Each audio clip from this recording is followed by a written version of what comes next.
Closet Geek, coming to you each week in Closet Geek. All things of geeks critiqued in Closet Geek. Comics and games and tech in Closet Geek.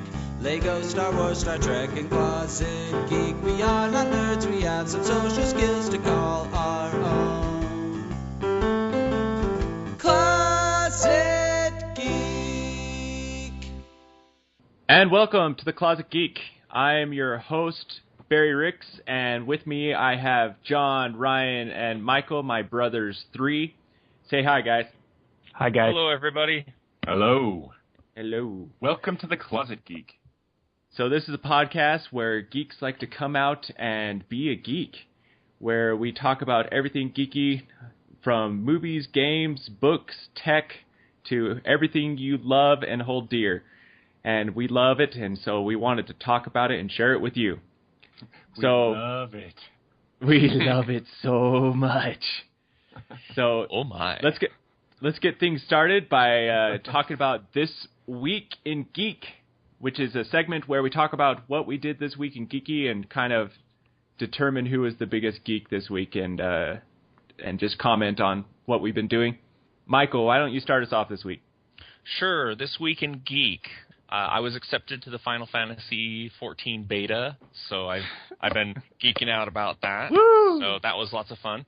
Odd thing is so was John. Ha! Woo! So, but we have yet to be on at the same time. I also started playing XCOM. I know it's been out for a while, but it was free on the PlayStation Network, so I downloaded it. Been loving it. Almost finished with that. And I'm getting some martial arts supplies this week, so I've been pretty cool about that.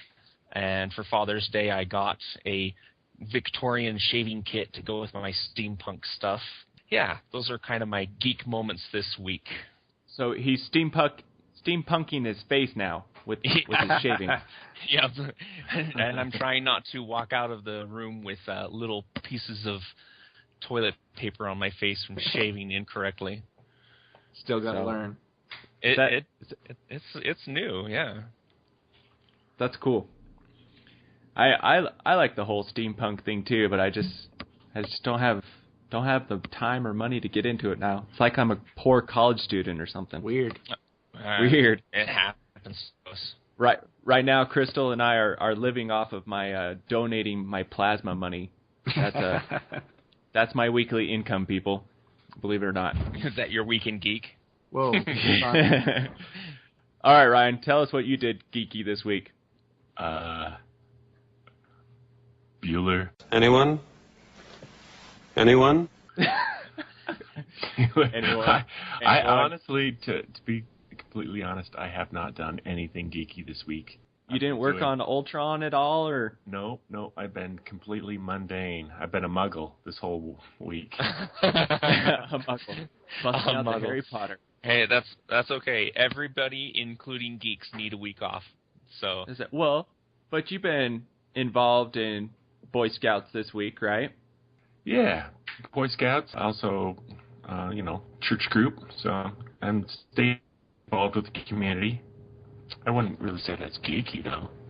But you're geeking out with the Boy Scouts. That works. There's a lot of kids that I watch who are geeky. Yeah, can you geek out with the Boy Scouts? Well, I don't know. Oh, you can. I wear my Star Wars shirts to the day camp, and I can see the kids pointing and looking, and I know they're not sure because it's got Chewbacca on it, and so. And I also wear Star Wars hats and stuff.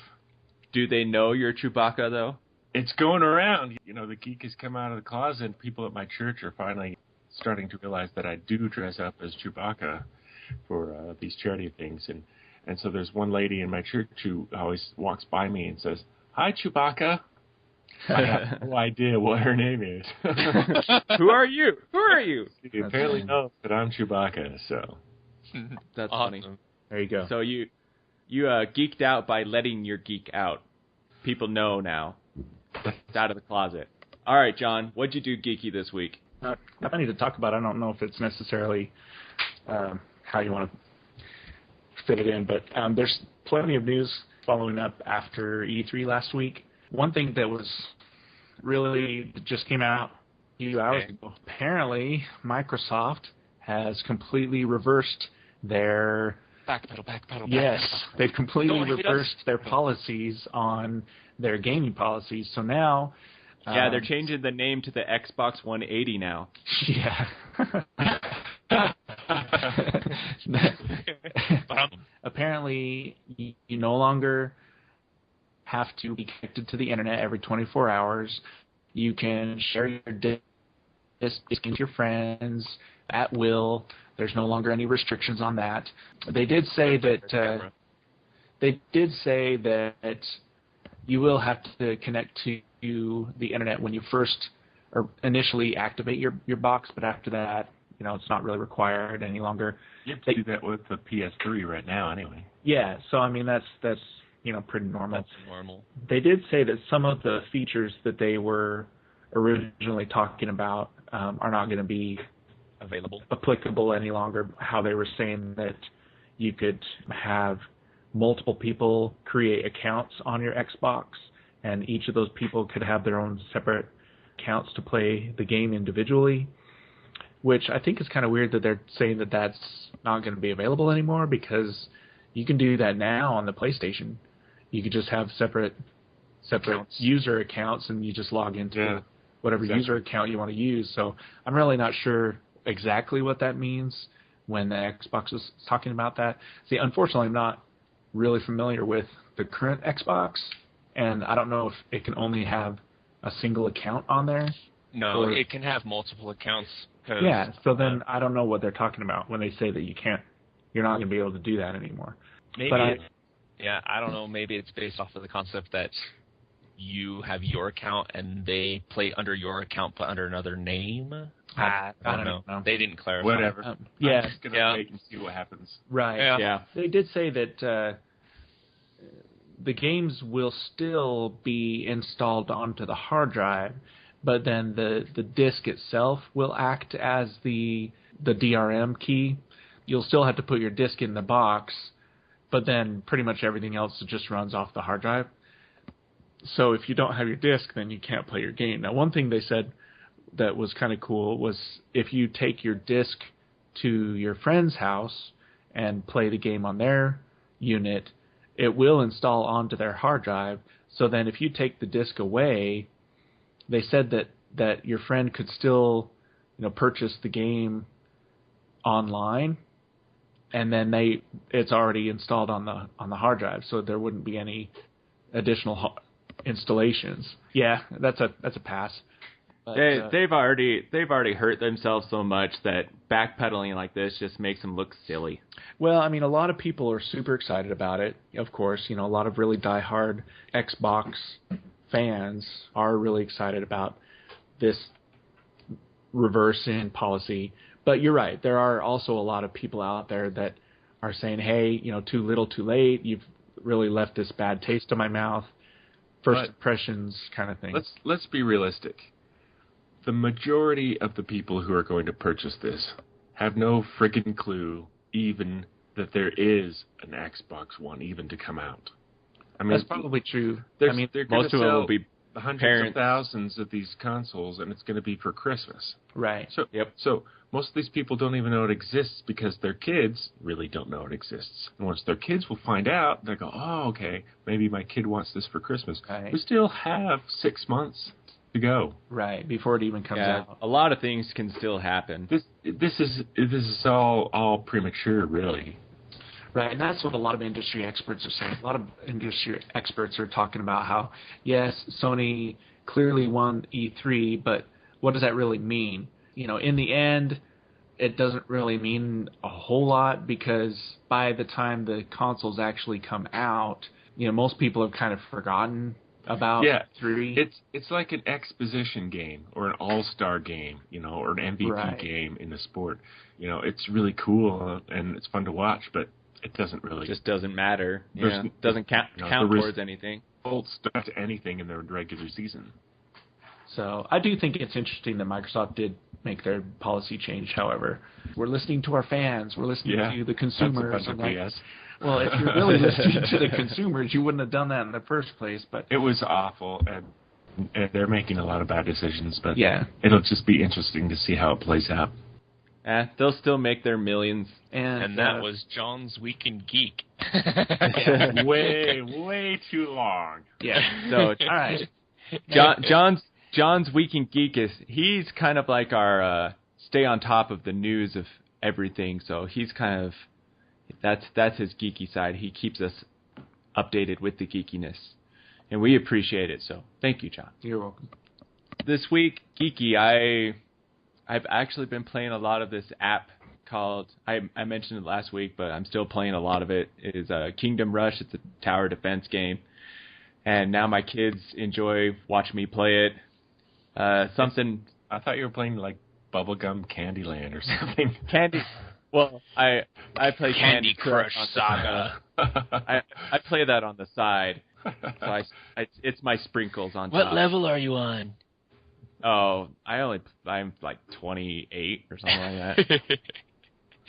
Something really geeky and awesome is Grayson. Grayson's my son. He's 5 years old. He'll be 6 soon.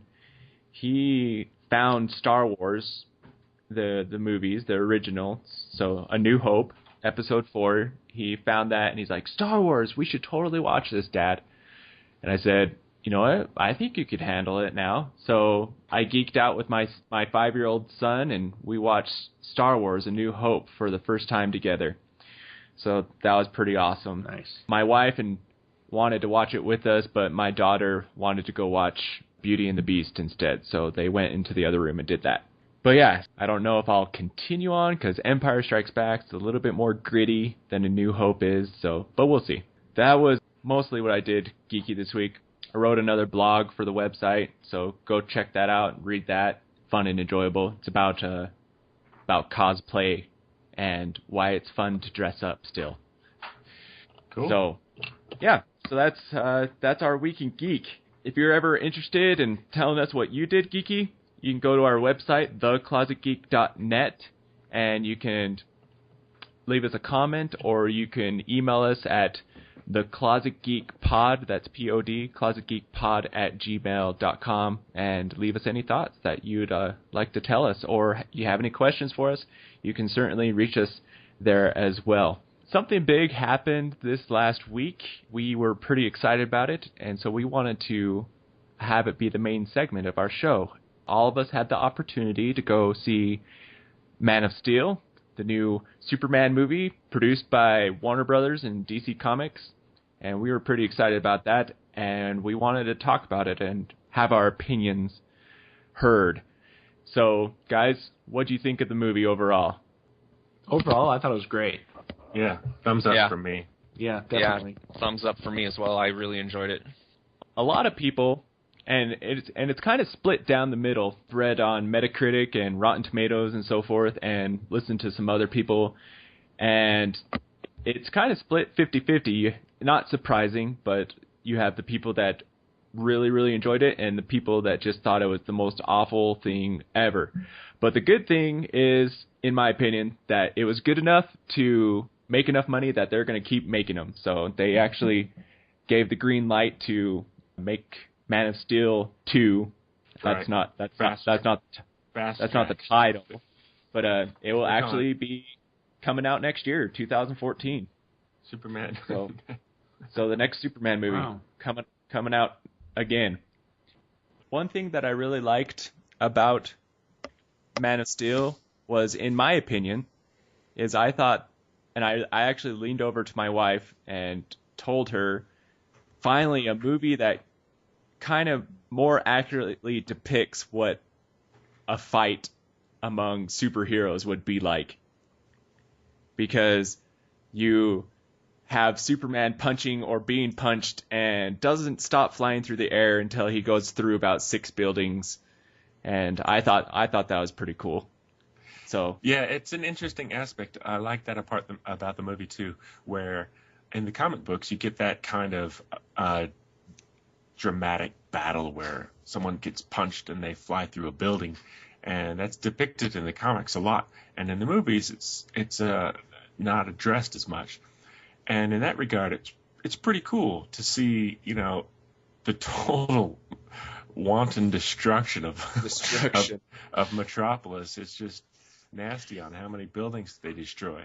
And, and on one hand, that's really cool because, it's fun to watch and the buildings come crashing down. But when you step back and take a look at it from a realistic perspective, you're like, holy cow, how many people died in those buildings? Just died. What's wrong with Superman? Take the battle to outer space? Or a cornfield? Come on! That's a valid point. There was an article written about that whole concept of the entire destruction that was happening in the film, especially towards the end of the film when Metropolis, spoiler alert, was being just completely destroyed.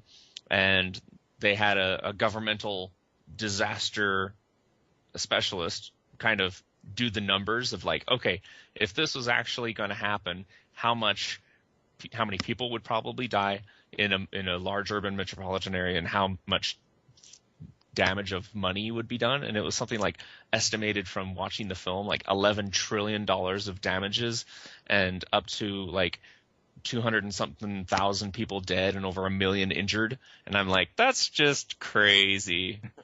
Okay. Well, the real numbers, it's pretty close. The Watson Technical Consulting outfit, they are the ones who did the 9/11 simulations on the building falling and stuff. Anyway, they applied the same simulations to the movie of what would happen to Metropolis, and they estimate in the days after the attack 129,000 people would be confirmed killed.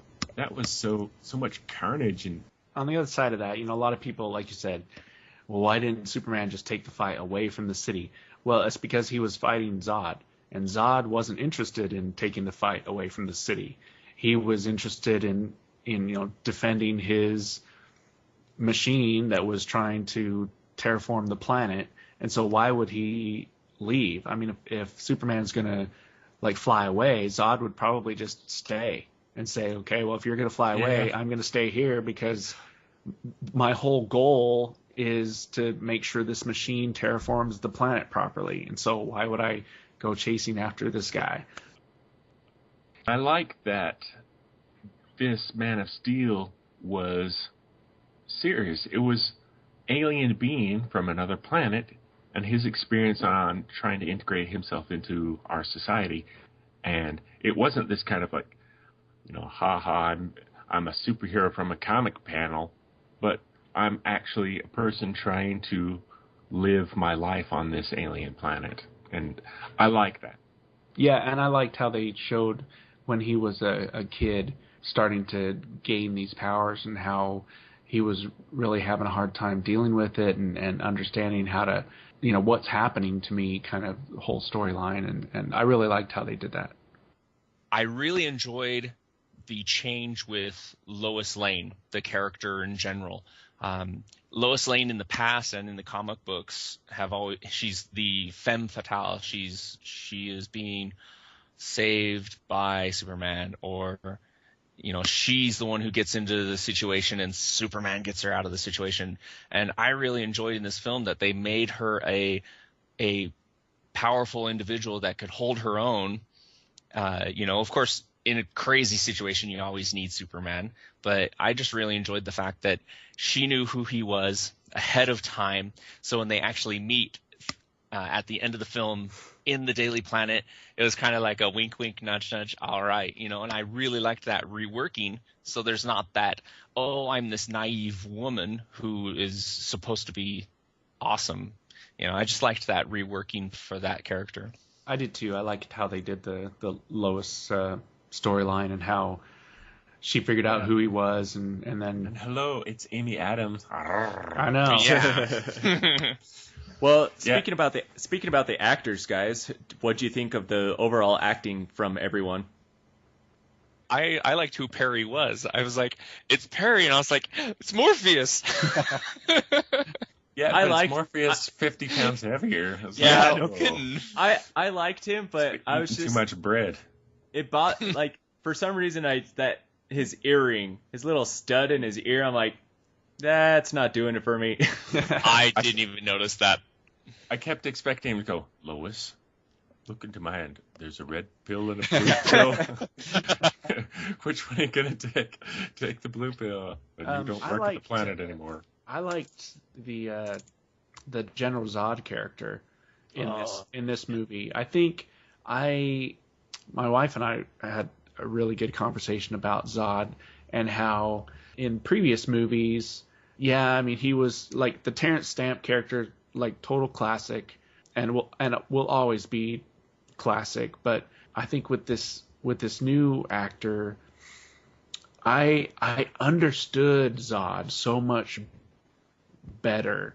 I understood that he was just, it's all about means to an end for him, and he was willing to do whatever he needed to do, and so he was willing to squish a few ants in order to allow his race to continue. And I especially liked how at the end, how he kind of had his monologue at the end about, I was genetically engineered to protect Krypton. That's all I do. That's who I am. I protect Krypton. I protect their people. Now I don't have a people. What am I supposed to do now? And he had that whole monologue there, and I really empathized for him, and it was a very interesting moment where you're like, oh my gosh, he's not necessarily. He's just doing what he was created and born to do. Yeah, and I think that it was really good how he portrayed that, and so it was a very empathetic moment where you feel for the villain. Talking about portrayals, how did you guys like the costumes in the show? The armor that the Kryptonians wore was just awesome. I thought it was cool. It's funny when I saw the promo images, as well as a lot of my friends were like, what's going on? What are they doing? There's no underwear on the outside. And then when I saw the movie, I was like, oh, okay. Yeah. This is, it's all making sense, and I think it works. And after the movie, all my friends were like, I'm totally going to make that armor for Dragon Con.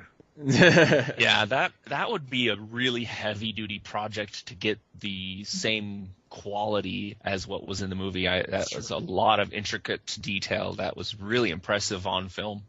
And I couldn't help but think every time I saw all these people walking around in these huge suits of armor, all I could think was Gears of War. I was like, oh my gosh, they're wearing Gears of War armor.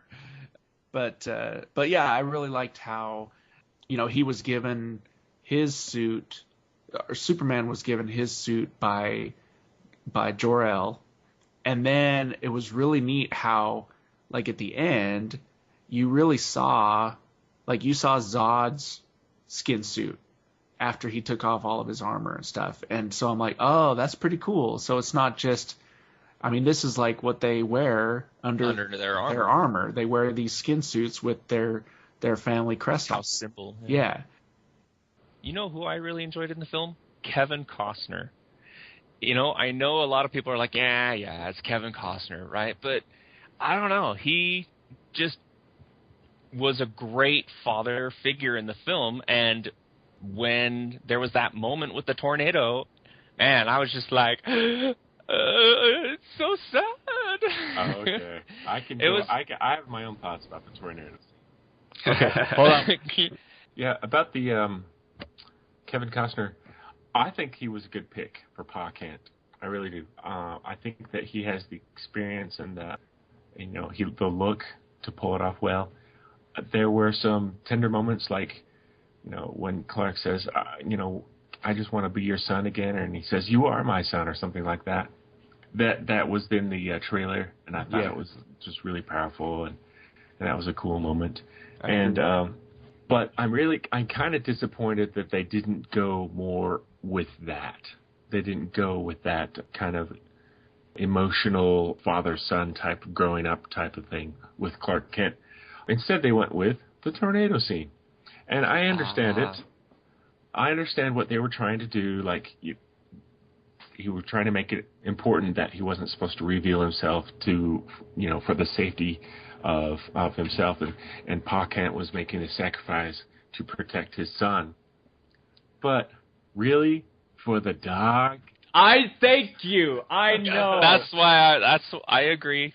Yeah. It was a dog. At that It point, was- you just kind of... Like, when he went... seriously, I have dogs.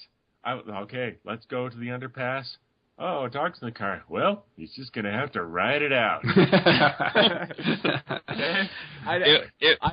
Go ahead, Barry. I understood that, and I liked the way that he died in the tornado with this, holding up his hand and everything. I thought that was really powerful, but the wife was like, "Oh, our dog is in the car still," and be like, "Yeah, I'm with Ryan on that." Okay, big deal. But he's like, "Oh, go get the dog." I'm like, oh my gosh, really? The dog? Why couldn't it have been a child or something? Right. Ooh, a child would have been better. It didn't even have to be Pa Kent, too, because Clark didn't even have to use his super speed. It's like, Dad, go over here. You're an old man, okay? Let me just walk over there and walk back with the dog. He could have done that in the time it took the whole tornado to pin his leg and kill him. Right. Yeah. But that aside, I understand the point they were trying to make. Right. Yeah, me too. I really loved how they pointed out the fact that it's not an S on his chest. Right. It's his family crest that means hope. Right. And I think it's the very first time I've ever seen that in film where they actually specify what it is that is on his chest. Right. So I like that little tidbit of information in the film. Yeah. I'm glad that they got it out that his name is Superman. Like, and Superman's on tow, and the general's like, who? The alien, that's what they're calling him, Superman. And I like that, because when you watch Smallville, they tiptoe around it the entire 10 years, and they don't want to say Superman. And then the same with the Arrow show right now. They don't want to call him the Green Arrow. They just want to say the vigilante in the hood and stuff like that. Right. And I'm just glad that they got it out there. Right. Yeah, I'm Superman. And it was nice that he didn't call himself that, and Lois didn't call him that. It was the military men that were out there during the fight. Well, the point is that it kind of a collective community thing, You can call yourself one thing, but if the internet calls you something else, that's what you are. Right. Yeah. It's the true. people decide who you are. Right. So, okay, let's kind of change the topic of the movie. A lot of people either complained or they mentioned about basically the symbolism and the allegories and of whatnot of Superman being the savior or a messiah character. So what you guys didn't see that at all? I know what you're talking about, Barry. Are you I on read your a few Mormon articles blogs about again? No, that you didn't catch. Well, let me. Evil. He's not the Messiah. Well, a lot of people were complaining about how there is too many Christian references in the movie, and you have the scene where he's in the church, and you have the stained glass window that was behind him was Jesus Christ, and when he was talking to the priest. He's in a church. Well, I know, but they specifically showed the picture above him, and this is not just me. This is just people I know that it's mentioned in the movie, but what's the problem with that? I mean, Clark grew up in Kansas to probably Bible Belt. Hello. Yeah. He grew up with that. What's the problem? Well, people were just complaining that, and a lot of people are like, I'm never going to see that movie again, or I'll never see a Zack Snyder film again because he's pushing religion on us. And these are people were saying this. People who say that's their problem, and just let them piss and moan over it. Don't worry about what they say. Yeah, that's kind of interesting. I hadn't ever heard that before. I wonder how widespread that particular line of thinking is. Well, it's widespread enough that I've read a few articles on it myself, because I was like, what? What are they talking about? Talking about the God complex within Superman.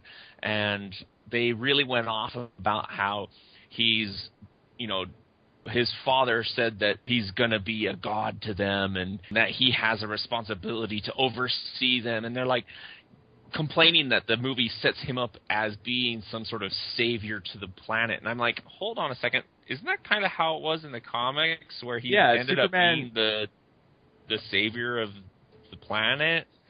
Yeah, Superman's always kind of been referred to as that, so I'm like, I didn't see it as a problem. Like, that's how he's always been referred to as, so what's the big deal? Anyway, enough of that. Anyway, yeah. But I just wanted to bring it up because, you know, it was a topic online and whatnot. No, I think for me, the main controversy in the movie is the fact that huge spoiler for those of you that haven't seen the movie, that he actually kills Zod, General Zod. You know, here it is, Superman for 75 years has never killed anybody ever. No. Yeah, I was like, he's killed so many people. Really? Yeah. I thought his whole character was like... No, you're thinking Batman. But even Batman got No, even Batman's killed people. Batman. Yeah, that's what I was going to say. To mow down people before. This is the concept that people get, like, superheroes don't kill. You know, they have to be, you know, above that. They have this more. For example, the first thing, Superman goes to an alternate universe where Zod and his people are, and he kills them with kryptonite. Okay? And then there's situations where, like in the golden age of Superman, where jet planes are flying, and he basically flies through the jet planes and they explode. They don't see any, you know, it's not like the G.I. Joe cartoon where you see a little Cobra guy go out in his parachute. But, you know, I mean, that happens.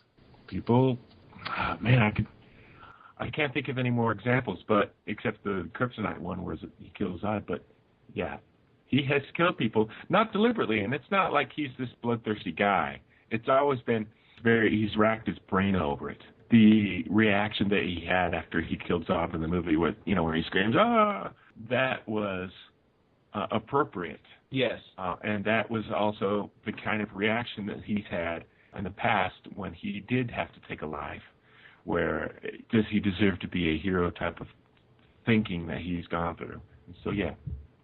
And so when you take that into consideration, it's not that big of a leap. Go ahead. Well, I was just saying, I thought it would have been good in the movie, though, because with all the destruction and everything, a lot of people were dying, but we also have to consider that this was Superman's first time trying to be a superhero. He's a newbie. He's a greenie. He didn't know exactly how to handle things.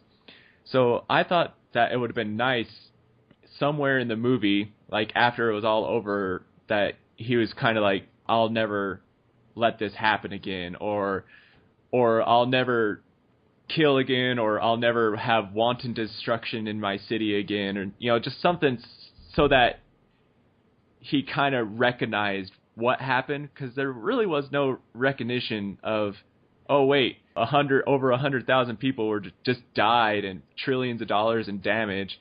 There was nothing ever stating that, and I think Superman it would have been better if he would have recognized that. You know, I thought that would have been a good plug-in. Okay, last thing.